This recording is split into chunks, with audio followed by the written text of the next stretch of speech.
No one wants a divorce, but if you find yourself in the position of needing a divorce, then you need to educate yourself about the different ways you can achieve a divorce. Today, we're going to talk about the benefits of divorce mediation. Hi, I'm Julie. I'm a divorce attorney who's been taking the drama out of divorce for over 25 years through mediation.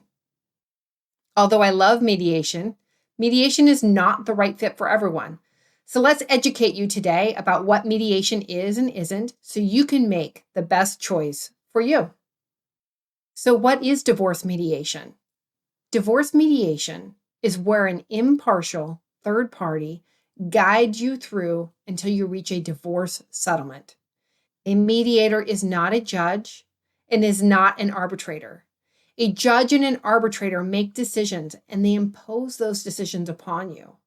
But a mediator tells you the agenda, educates you as to what options exist, informs you as to the advantages and disadvantages to each option, and then guides you to settlement. But ultimately, you hold the decision-making power and not the mediator. Whereas a judge or an arbitrator, they hold the decision-making power and they impose that decision upon you. So divorce mediation is about you controlling you and being informed along the way as to what you need to decide. One of the most recognizable benefits of divorce mediation is how cost-effective it is. On average, in my office, divorce mediation is anywhere between $6,000 to $14,000 total, and the average litigated divorce is somewhere between $30,000 to $50,000 total. So you can see the cost benefits there. Mediation is also a process that helps facilitate great co-parenting.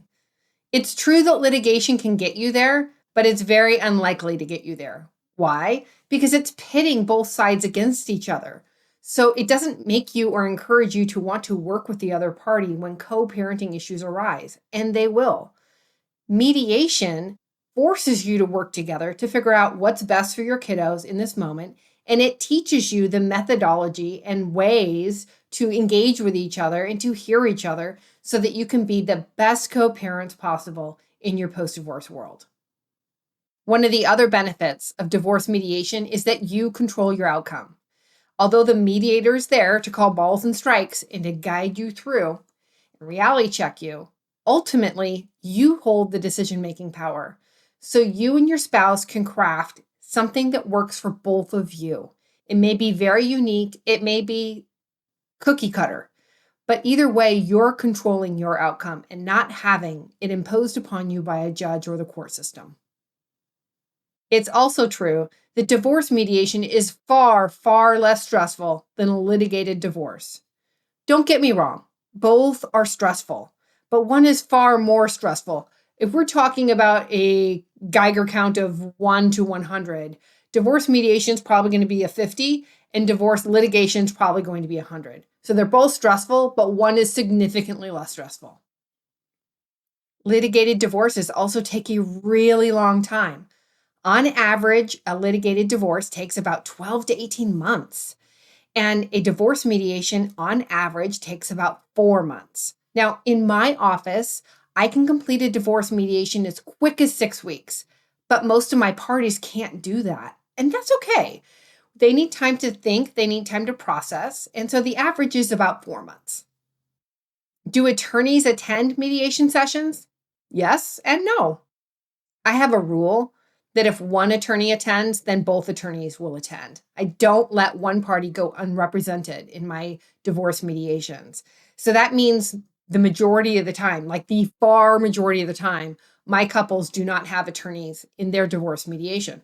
There are other divorce mediators, though, that require that the attorneys attend.